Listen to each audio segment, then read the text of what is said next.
সক্রিয় মৌসুমী বায়ুর প্রভাবে উত্তর বঙ্গোপসাগর এলাকায় গভীর সঞ্চালনশীল মেঘমালা সৃষ্টি অব্যাহত রয়েছে। এর প্রভাবে কলাপাড়া উপজেলায় গত এক সপ্তাহ ধরে গুড়ি থেকে মাঝারি বৃষ্টিপাত হচ্ছে। বিস্তারিত থাকছে কলাপাড়া উপজেলার প্রতিনিধি খায়রুল ইসলাম সংগ্রামের প্রতিবেদনে।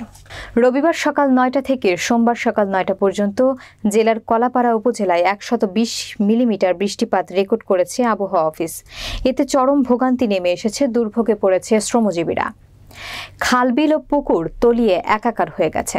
জলাবদ্ধতার কারণে চাষাবাদ করতে না পেরে লোকসানে পড়েছেন আমন কৃষকরা। দুশ্চিন্তায় রয়েছেন বর্ষাকালীন সবজি চাষিরা।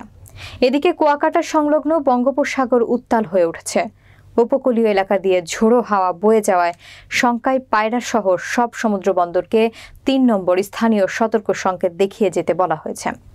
সকল মাছ ধরন ট্রলার সমূহকে সাবধানে চলাচল করতে বলা হয়েছে।